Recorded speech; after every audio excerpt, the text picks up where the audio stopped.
വയനാട് മാനന്തവാടിയിൽ ബേലൂർ മഗ്നെ കൊലപ്പെടുത്തിയ അജീഷിന്റെ കുടുംബം കർണാടക സർക്കാർ പ്രഖ്യാപിച്ച നഷ്ടപരിഹാര തുക നിരസിച്ചു.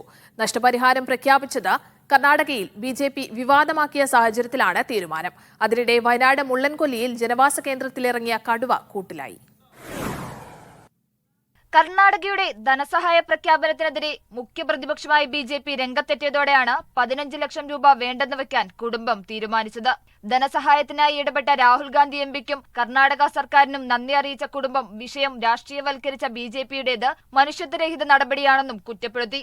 എന്റെ മോൻ പറയാവുന്ന പരമാവധി പറഞ്ഞു, തരാവുന്ന പറഞ്ഞു. അവരവിടെ കിടന്നുകൊണ്ട് പോരാട് ബിജെപി അവർ തരാവുന്ന പറഞ്ഞു. ലാസ്റ്റ് അവിടെ കിടന്ന് ഭയങ്കര ഒച്ചപ്പാടും ബഹളമൊക്കെ. നമുക്ക് അത് വേണ്ടാന്ന് വെച്ചാൽ മതിയില്ല, അതുകൊണ്ട് നിരസിച്ചെന്ന് പറഞ്ഞത്.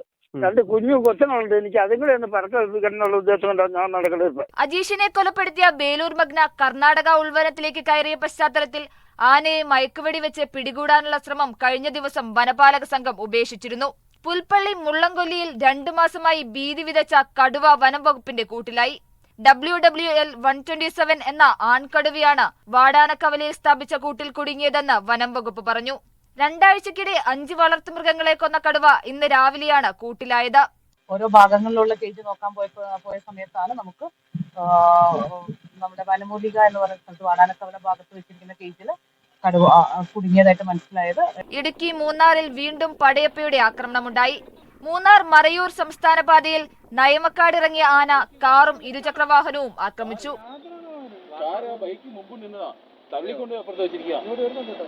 രാവിലെ ലോറി തടഞ്ഞ പടയപ്പ 1 മണിക്കൂറോളം ഗതാഗത തടസ്സവും ഉണ്ടാക്കിയിരുന്നു. ഇടുക്കി ബ്യൂറോയ്ക്കൊപ്പം മീഡിയ 1 വയനാട്.